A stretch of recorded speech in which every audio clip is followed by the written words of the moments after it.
Let's go Giants and Washington. We got the Giants and Commanders. Commanders favored by 6 points in this game. Understandably, they had a strong season last year going to the NFC Championship. And the Giants coming off of some changes at the quarterback position. We have Russell Wilson in at quarterback now. The team also drafted Jackson Dart, who had a strong preseason, but all indications of that Russ is going to have a pretty long leash, and Jackson Dart is in the development stage. So we do get Russell Wilson starting this game, a division game, a lot of division games on this slate. But we get Russell Wilson starting against a Washington defense that was soft to begin the year and then improved a lot second half of the year as the season went on. And so I do expect this Commanders defense to continue to look the part of a Dan Quinn-led defense. And Russ, in a matchup that's going to be a struggle for him, you got to kind of trust Brian Dable is going to put him in good spots. So I like Russ as a back-end QB2 in Superflex leagues this week only, probably more of a QB3. But in the deeper leagues, you're going to, if you need to start him, feel free. Outside of Superflex, I don't recommend Russ at all, obviously. And then Malik Nabers is a start. Could see a little bit of Marshawn Lattimore in this matchup. So may have a slower day. And we got to see, does this look like Daniel Jones at quarterback where he was getting fed heavy volume? Or does this look like a typical Russ passing attack, which is a little bit more downfield and less volume? That's typically what Russ does. So when it comes to Malik Nabers, that's one thing we'll have to kind of watch as this early season plays out is he going to get volume, or is this going to be a thing where Russ is making the right play, using his legs, trusting the run game? As far as another receiver for the Giants, I don't really see a viable threat like Darius Slayton, Wan'Dale Robinson, Jalen Hyatt. There's just too many other mouths to feed. Maybe there's a guy that makes a splash here. If I had to take a guess, we probably see a deep shot to Jalen Hyatt. Who knows if he plays out the right way or not. And I think we do see some stuff. Wan'Dale Robinson probably seeing somewhere between 5 to 7 targets. It's just a matter of he doesn't get heavy volume on those or heavy yardage on those mostly. So I think the looks will be there consistently in this offense. It's just who's really going to be a viable start for our teams is the big question if there is a number 2 target on this team worth trusting. As far as the running back goes, I think this is an underrated spot for Tyrone Tracy against this Commanders defense. Last year, obviously Tyrone Tracy was a good start, not a great start, and had issues at times in maintaining this starting role. He looked the part of a rookie, which is to be expected. Coming into year 2, the team drafted Cam Skattebo, but Cam Skattebo has been, hasn't really shown that he's going to take any work away from Tyrone Tracy.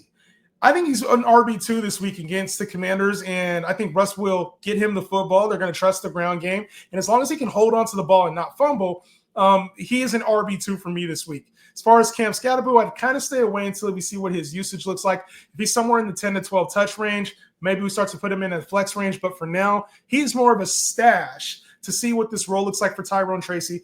My gut is if anything happens with Skattebo, it's probably going to be in a few weeks, not in week 1, where we're going to need to see pass protection, all the things that running backs need to do well in order to stay on the field.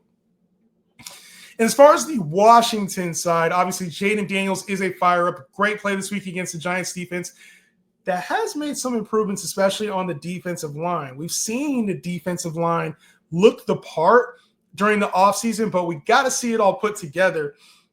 And we know Jaden Daniels can use his legs, but if this pass rush is a little bit more intimidating than we think, maybe against the Jaden Daniels in this game's closer than it should be.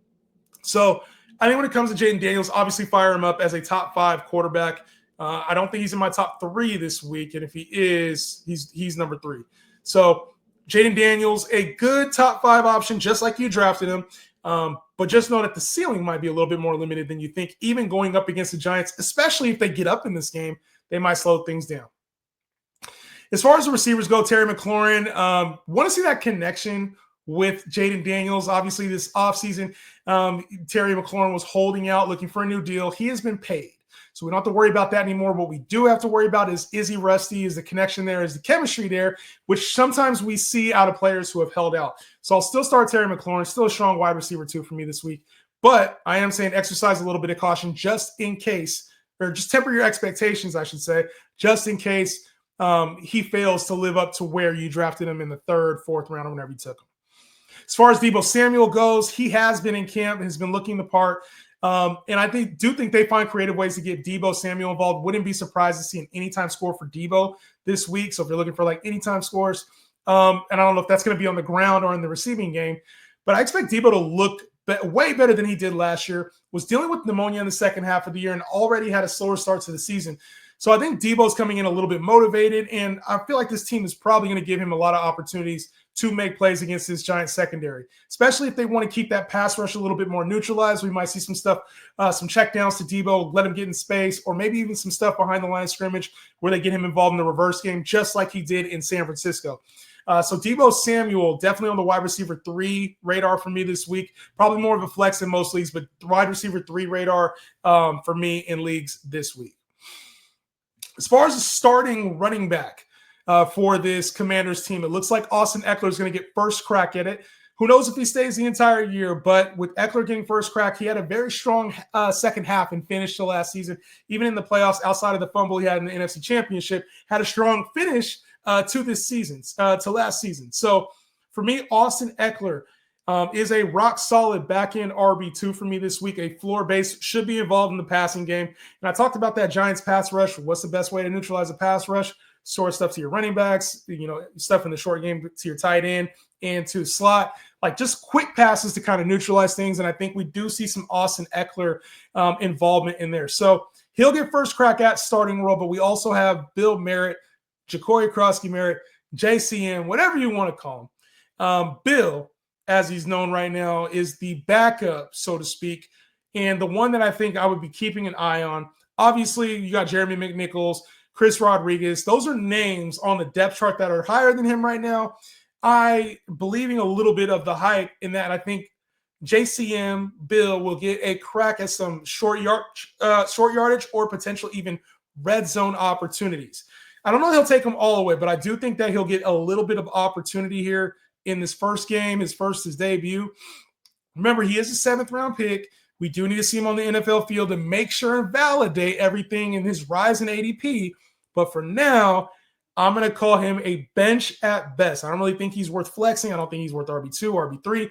I think you leave him on the bench right now to see what his role looks like, because I'm sure Chris Rodriguez is going to be involved. I'm sure Jeremy McNichols is going to be involved. And then Zach Ertz was kind of a forgotten name in fantasy. We've known him as this older, injury-prone tight end. And Zach Ertz actually finishes the top 10 tight end last year. So Zach Ertz is a vital part of this passing game. The Giants have defended the tight end well. They did last year at least. We'll see what it looks like this year. But Zach Ertz could have a nice floor here. Probably see somewhere between 4 to 6 catches, or targets, I should say, in the passing game. So a very consistent threat, not always exciting, an obvious threat in the red zone area as well. But Zach Ertz worth the start as a tight end 2. I would call him a high end tight end 2 this week, even going up against a tough Giants defense that was, like I said, tough against the tight end last year.